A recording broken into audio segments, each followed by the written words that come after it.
I'm Sonia Azad. Welcome to The Shift.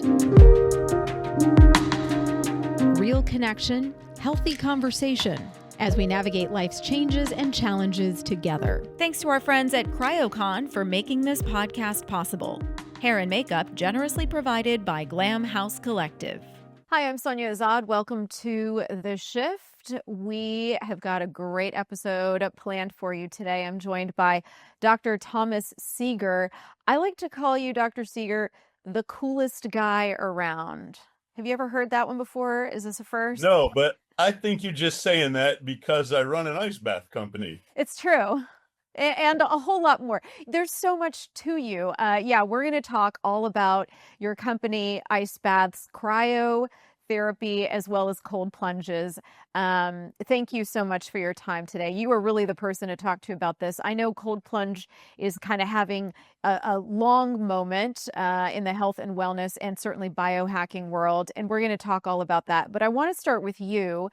You know, this podcast is called The Shift because we learn how to navigate shifts in life in healthy ways if we can. So I wonder, what's kind of a prominent shift that led you down this path specifically? Oh boy, Sonia, I got to go back to when I was 51. I'm 58 now. So we're talking about 7 or 8 years. I was separated from my wife. I got to start dating again, and I was fat. I didn't like myself. I started thinking I got to get in shape or this is never going to work. I started exercising. I lost weight, like 50 pounds. But I had never been to the doctor and I didn't have a blood test. So that seemed like an important thing for me to do. I was 51. I finally got the cholesterol, the lipid panel and HbA1c and everything that's supposed to go with it. And my prostate specific antigen came back too high. I was at 7 nanograms per deciliter. And I just ordered the test myself. I didn't have a doctor to ask about it. So I started Googling around, WebMD, Mayo Clinic, whatever. It took me about 20 minutes of online research to become convinced I was going to die of prostate cancer.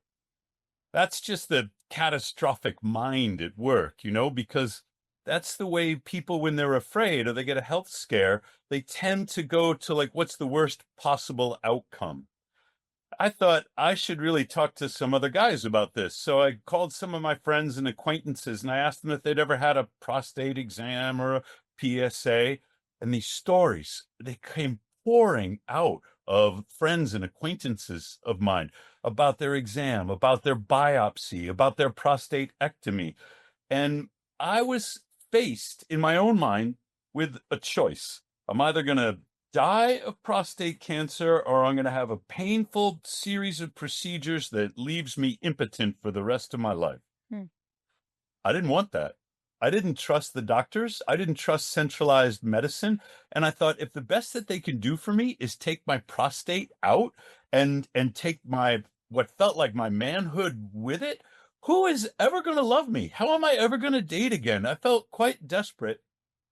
And I decided I was going to go my own way with this health thing. There was no such thing as Morozko Forge yet. But I bought a Sears chest freezer, one of these extra long things. I said, I'm going to do ice baths every day because the PSA is an indication of inflammation. It's associated with an elevated risk of prostate cancer, but it's an unreliable test. All it really means is that your prostate is inflamed. Cold is really good for inflammation. I combined that with a ketogenic diet. I was going in and out of low carb because I thought I'm going to get this PSA down metabolically. I didn't really have any reason to believe this. There was no medical evidence or scientific evidence, but my intuition was I'm going to use the ice bath for inflammation. I'm going to use the keto cycling for my metabolism, and I'm going to keep checking.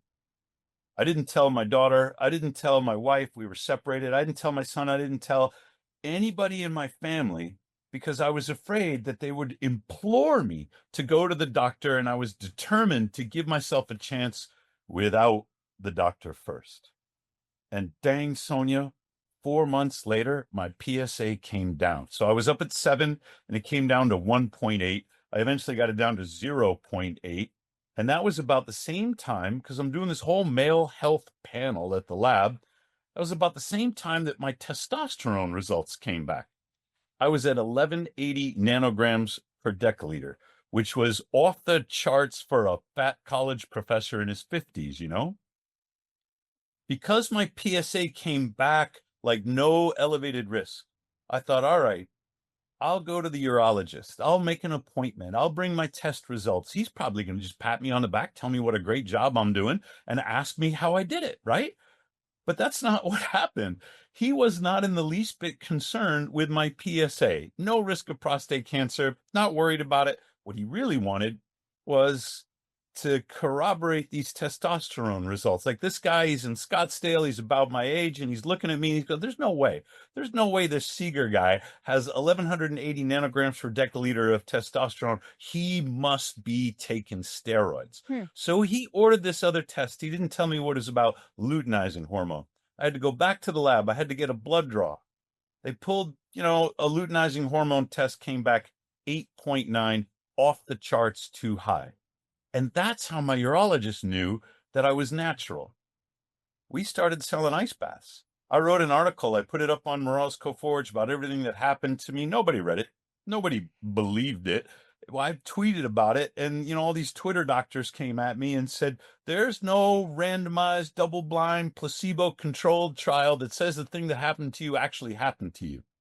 But then my partner, Jason, he said, all right, I'll try it. He took his testosterone up from about 550 to over 900. That convinced us this is working. I found a study in the library, 1991, Sakamoto et al.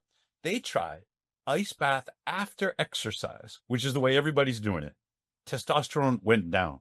And then they tried, actually, it wasn't ice bath, it was cold stimulation. They tried the cold before the exercise, and testosterone, luteinizing hormone, they both went way up. I had been doing it different. Like all the athletes and the football players, they tell you, do your ice bath to recover from your exercise. But I wasn't doing it for those reasons. I was doing it because I was scared out of my mind about this prostate specific antigen. So I get into the ice bath, I do like 4 or 5 minutes, and then I get out, it will be all cold, and I do some exercise to warm up. I had accidentally recreated the Sakamoto 1991 study, and I ran my testosterone and my luteinizing hormone way up through the roof because of the methods that I was using matched theirs. Still, nobody's reading this article. We're selling an ice bath every once in a while until I land in Iceland in December. There were some biohackers who invited me and my girlfriend up there, and I wanted to make a good impression on her and see the northern lights and hang out with these biohacking guys. And unbeknownst to me, while I'm in the air, Joe Rogan does a podcast with David Goggins, and he quotes my story. He shows the Instagram page. When I turn my phone on, like, all of a sudden it's blown up with text messages, people saying, I saw you on the Joe Rogan Experience podcast. Now everybody's Googling my name. They learn about Morozko, and they're saying, I want to try this too. I now have like text messages from all over the world from men who are saying, yes, my testosterone is going up. I got a new book coming out in April. I'm going to launch it at CryoCon called Uncommon Testosterone, which takes everything that I've written about testosterone in the Uncommon Cold book, which I launched last year at CryoCon, expands on it, adds case studies. It adds some of the mitochondrial mechanisms that support testosterone synthesis.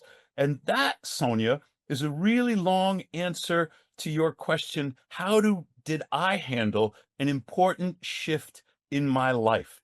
Everything was moving for me, and health, my own health, became sort of the fulcrum on which I placed the lever of life-changing events. One of those has been, of course, Morozko, and the way that I've learned how to take care of my metabolism and take care of my mental and physiological health along with it. Thank you for sharing that story. What I heard is you giving thanks to your former wife for kind of nudging you in the direction. But for that, I don't know, would all this have happened? No, not in the least. I was fat, broke, depressed, and suffering from a crippling travel anxiety that was hurting my career as a professor. And I probably would have stayed right where I was in my miserable life, except my wife sat me down and said she wasn't happy and she wanted to move back to New York. We lived in Arizona. And, every marriage goes through conflict and difficulties. And my first instinct, of course, was to be mad at her. Saying, I'm the best thing that ever happened to you, and blah, blah, blah. And I stopped myself before I said any of those things. And I thought about where I was in my life. And I thought about, who was I when she married me? We were 29. Who was I now? More than about 20 years, a little more than 20 years later. And I said, she didn't get the man that I promised her. I really got to take a look at my life, and I got to work on some of these issues. I have to improve myself. And so I did. She divorced me anyway. What we discovered was that we really had different visions of what we wanted our lives to be like now that the kids have finished high school and they're grown up. But instead of divorcing because I was fat and depressed, we were divorcing because I had discovered who I wanted to be and the way I wanted my life to go. It just wasn't for her. So now you're right. I mean, I'm grateful for the honesty that she gave me and the truth. It was a real kick in the butt at the time. It didn't feel very good, but it set me on a new trajectory for my life. And I think me and my kids are better off for it. They're all grown up now. They can take care of themselves, but at least, they're likely to have their dad around for a little longer. Yeah. Yeah. No, absolutely. It's interesting how sometimes what feels like the worst that can happen to you sets you in a different direction. And I really appreciate your candidness. I first heard you speak last year at CryoCon. I was in the audience, and you were talking about the difference between cold plunge and cryotherapy. And as kind of a joke, I'm a journalist. I've covered a ton of inclement weather, floods, hurricanes. So I would always tell people, look, I can either be cold or I can be wet. I do not like to be wet and cold. When people would ask me then as a health journalist, what's better? What should I do? Cryotherapy or cold plunge? And that's why I was so turned on to hear you speak and to hear your explanations based on data and research about the difference between the two. So for people who weren't in the audience that day, let's start there. What is the difference between cold therapy in the form of cryotherapy versus cold plunge? They're both really good for you. The cryo chamber is just air, and it doesn't have the same efficiency of heat extraction. It doesn't have the same thermal conductivity that cold water does. Cold water will suck the heat right out of you, where cold air, it's cold, but air is also a better insulator than water. So the temperatures in the cryo chamber, they have to get way colder to affect the same heat transfer. And by way colder, I mean like negative 140 degrees Fahrenheit, which sounds really scary, but I've been in the cryo chambers, of course, and it's not that bad. You wear, ear protection and sometimes mittens, and that's how you remove the heat from the body. The problem with going that cold is the risk of frostbite. And every year there are documented cases of people who frostbite some part of their body because they stayed in the cryo chamber too long. You can't get frostbite in an ice bath. That's because the temperature of the water can't get below 32 unless you do something crazy like add a lot of salt to reduce the freezing point of water. You can never go below 32. The freezing point of your skin is something like 29. That is, as long as the water is above the freezing temperature of your skin cells, you will not form ice inside your skin cells, which is what frostbite is. So in this respect, the ice bath is a little safer. The other thing about the ice bath, higher temperature, but the heat extraction is so efficient. You don't have to stay in there very long if you don't want to, but you can. Joe Rogan did 22 minutes or something like that. It was probably the most boring video he ever posted because it was just him shivering in the ice bath. You can't do that in the cryo chamber because the temperature is so cold. So you can stay a little longer if you want in the ice bath, but you don't have to. The downside of the ice bath is some people don't want to get wet.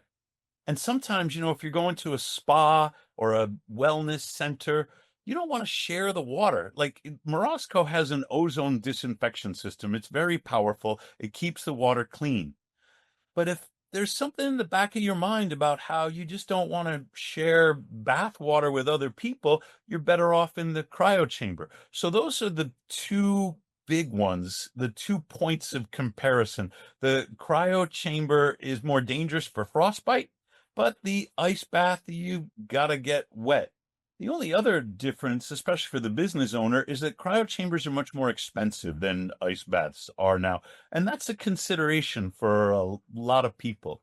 Me, I like the ice bath because getting into the water, it activates the dive reflex. It puts my brain, probably will for you too, Sonia, into a deeper meditative brainwave state. You probably talked to Patrick Porter about what he's doing with Brain Tap. He and I followed one another on the main stage at CryoCon last year. Well, I've got data from my Choose Muse headset that measures brain waves. And this is repeatable, even for people who are inexperienced with ice bath, inexperienced with meditation. When they get into the ice bath, the dive reflex kicks in. It slows down their heart rate and it takes their brain waves into an involuntary, deeper meditative state. That calming effect is psychologically very important to me because it's like the water takes all of my anxieties and stresses away with it. Then when I get out of the ice bath, I feel like Superman, like I can do anything. I have all this energy and this confidence. And, given the way I'm trying to be a university professor and run an ice bath startup company at the same time, I could use a little more confidence. So I go in every day. So you do, okay, this is something, that's what I was going to ask you. This is something you do daily. The thing that I love about cryotherapy is that you go in, it's 3 minutes and then you're out. I think to get through an ice bath takes a little bit more time, and that might be because of the temperature difference that you were mentioning. And then 2 to 4 minutes. two to Fine. 2 to 4 minutes in an ice bath or yeah, cold plunge. Are you using those, by the way, interchangeably? Ice bath, cold plunge, is it the same thing? They're a little bit different. Okay. Online, I think a lot of people use them as if they're synonyms, but an ice bath has ice in it. Okay. There's no such thing as an ice bath that, only goes down to 38 degrees. That's a cold plunge. So there's there's a phase change, of course, in water. If it can't get close to freezing, it's not really an ice bath. Is it effective at all? Yeah. For the people who are just starting out, there's a good rule of thumb. Go cold enough to gasp. So you get in and you feel that gasp Yes. reflex. I just Then felt it. I just felt it right now in my body. I know exactly what you're talking about. your imagination can activate your own brown fat. Guys like Wim Hof can do this, on command. But it's been measured in other people that when you imagine the ice bath, your nervous system will send signals to your brown fat that turns it on even before you get into the cold. So when you say you just felt that, I believe you. I practice a lot of meditation, visualization, yoga nidra, and we're taking ourselves through different sensory experiences. You just used a term that I want to clarify because some people who are watching or listening may not be familiar with it, and that's brown fat. Can you explain that? Yeah, medically, the term is brown adipose tissue. And until maybe 2015, medical doctors thought there was no such thing as brown adipose tissue or brown fat in adult human beings. Infants have a lot of it. The infant musculature, it's not mature enough to shiver. And so infants use brown fat to maintain homeostasis, that is to thermoregulate in the cold. You're never going to see an infant shiver. You have to become a child before you can start to shiver in the cold to warm yourself up. And so medical doctors used to think, well, as a child becomes an adult, everybody loses their brown fat. But a team of cancer researchers in Sweden said they didn't think that was true. They were doing PET, so positron emission tomography, to locate tumors in the body. But these tumors were also locating symmetrical deposits of fat that the Swedish team thought must be brown fat because it was taking up so much glucose out of the bloodstream. And they published this paper. Well, the Sloan Kettering Institute in New York, they were like, no way. We're going to review 10,000 of our PET scans for cancer patients. We're going to see if we can find it, what the Swedes are finding.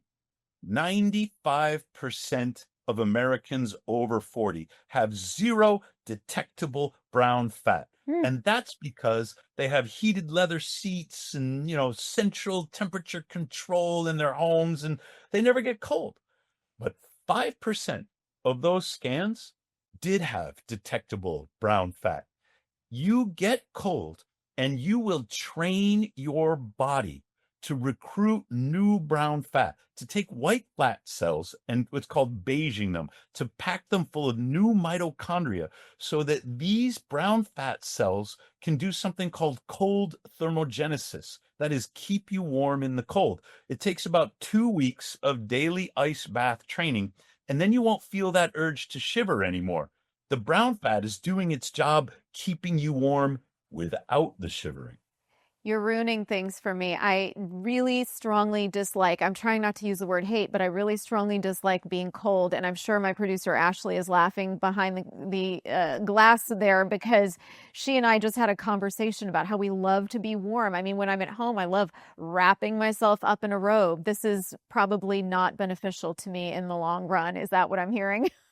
Sonia, I'm sorry. If a cucumber facial and a mimosa brunch was going to cure cancer, I'd be writing articles about that instead. That nobody likes the cold. The fact that you hate getting into the ice bath is a good thing. That's why you should do the ice baths. This is another podcast. This is Huberman talking to David Goggins again. Everybody wants to talk to Goggins about ice baths.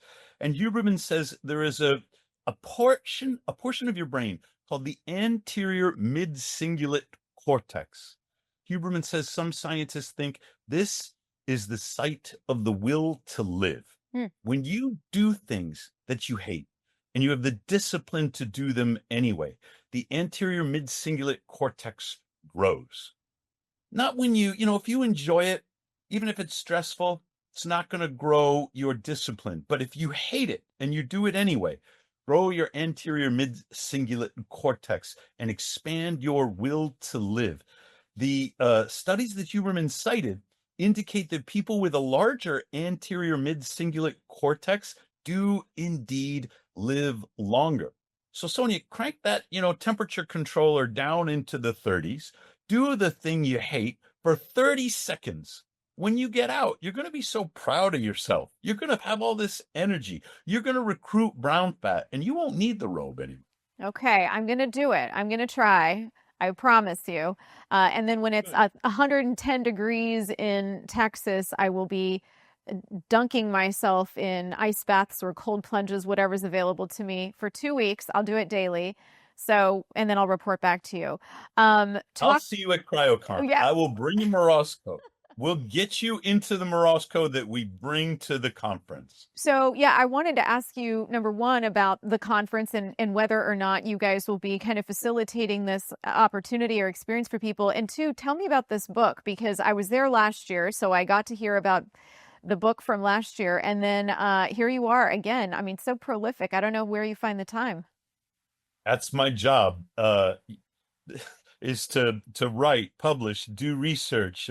This is what I'm trained to do as a university professor. And sometimes people come after me and say, well, you got no right to, to write about health. You're not a medical doctor. Your PhD is in environmental engineering, for goodness sakes. And what I say is, thank goodness I never went to medical school, because I don't prescribe drugs. I build machines. I believe that what medicine has taken from us is the truth that we can heal ourselves. We shouldn't be relying on doctors or on RFK Jr. or on the NIH to heal us. We must take charge of our own health. But we can't always go out to the Pacific Ocean or up to the mountains or out to the forest and find those natural environments that our body is hardwired to heal in. So I build these machines that are gonna bring nature to you. It's one of our taglines at Morozko, the next best thing to nature. You can't go to the, Arctic Circle and swim in the oceans of your ancestors. That's okay. I can build you a machine that allows someone like me, in Phoenix, Arizona, the hottest city in North America, to still get some cold. So Dallas, you get some heat and some humidity. We're going to bring a Morosco. We're going to set up a booth this time. So it's not just me talking on the main stage about my books. I'll have a team that allows you to try the Morosco and get wet. Bring a bathing suit because unless you're okay skinny dipping in front of all the people in the conference, you're going to want a little modesty when you get in and you try the cold.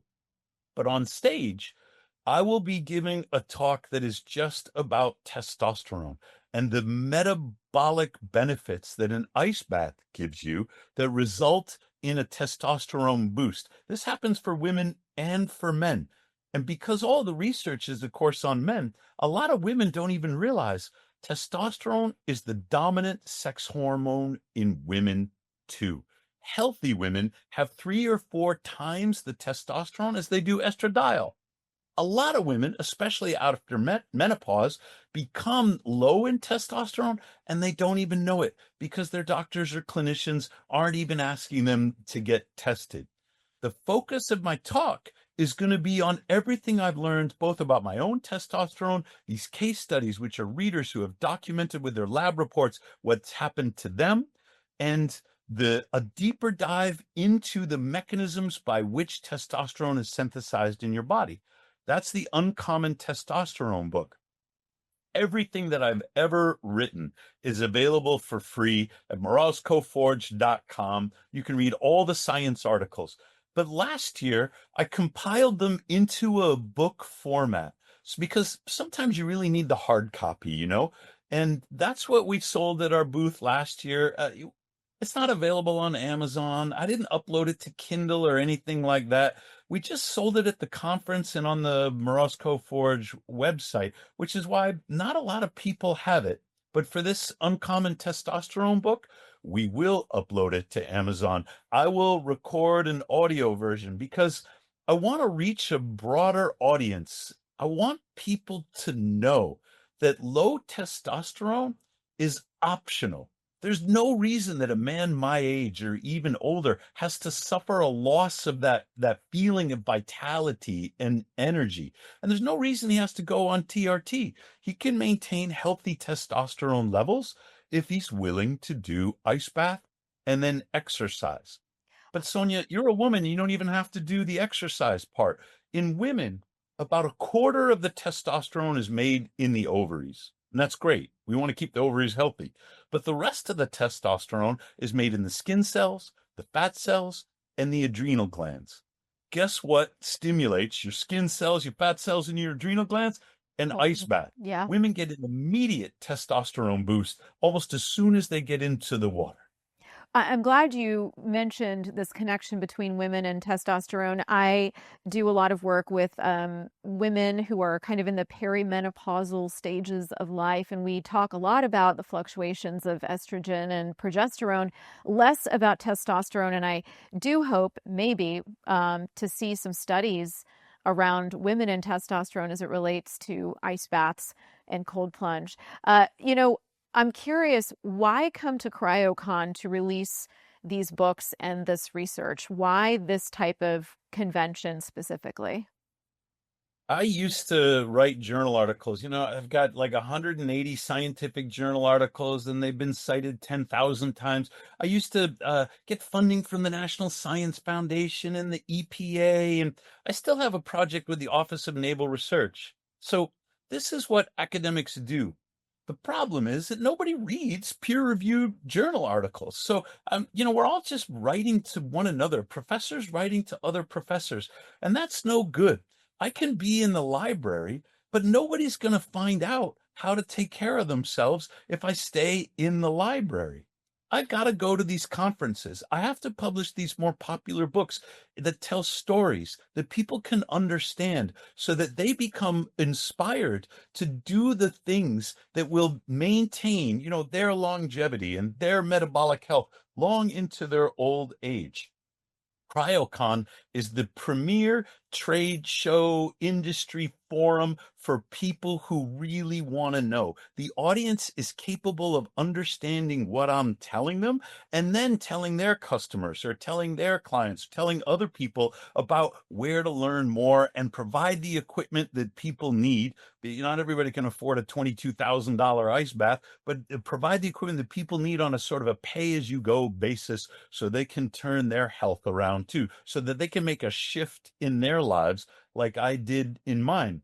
So, Lars is a lot of fun to work with at CryoCon. And if I don't have a deadline like that, I'll probably just drag out the process of perfecting the manuscript forever. When you come along and say, well, you're going to be on the main stage and I'll be in the audience, then it puts sort of the focal point on, even if it's not perfect, I got to hit the send button because people are going to get a lot out of it. Yeah. Well, and I certainly did. I mean, you were the first speaker who I heard last year. When I arrived, you were the first, person on stage, and I was hooked right away. So thank you for that. And thank you for your time today. Let people know where they can find you on the interwebs. On Instagram and Twitter, I am SEAGERTP. If you want to read what gets me in trouble with my dean, then go to Twitter because I have kind of a big mouth and I have some strong views. But if you want the fun stuff and just the science, Instagram's a good place to go. You can also find Morozko Forge on Instagram, Twitter, LinkedIn, and go to morozkoforge.com. Click on the science tab to read all the articles. That's where the latest stuff goes that people can comment on if they like. Well, and I will say, I did read the science tab. So you talked about MS, chronic pain, as well as type 2 diabetes. My mom has type 2 diabetes, has been living with it for a long time. And so I'm going to see if I can get her to dip in some cold or ice baths, cold plunges or ice baths as well. Sonia, type 2 diabetes, give me a minute. It is 100% reversible. A lot of people are trying to control it, with diet or they take insulin injections, which is terrible. But type 2 diabetes is not a lifelong condition. I have reversed it in people who are very close to me. And you can have type 2 diabetes without being obese. One woman, she was body fat 12%. But she was living on a diet of like Coca-Cola and aspirin. She had so many carbs in her diet, and it was like 800 calories a day because she was anorexic at the time. I brought her HbA1c from 7.2 down to 5.2, erased type 2 diabetes through keto, a ketogenic diet, which is healthier for her anyway, and ice baths. She's not the only one. We've replicated this 2 more times, and readers are sending me their CGM data showing how good a regular ice bath practice is for improving your glucose tolerance, improving your insulin sensitivity. You can put me in direct touch with your mom. We will find her a place with a Morozko nearby that she can go to and start practicing on a regular basis. Her clinician will measure the improvement in her HbA1c. Be careful what you wish for. I'd love to meet her. That's very kind of you. Thank you again so much for your time. We look forward to hearing from you at CryoCon and certainly reading the new book. This has been my pleasure, Sonia. Thank you. All right, Dr. Thomas Seager. And thank you all for watching The Shift. Don't forget to like, share, and subscribe. I'm Sonia Azad. We'll see you next time. Today's podcast is sponsored by my good friends at CryoCon. CryoCon, powered by Next Wellness, is a 3-day live event where wellness business entrepreneurs and store and clinic owners come to master their wellness business and life. Learn about the latest cutting-edge equipment, technology, products, and strategies from globally recognized speakers and experts. Get your tickets at www.cryoconvention.com and join us April 3rd through 5th in Dallas, Texas. And don't forget about our friends at Glam House Collective. Let's get glam.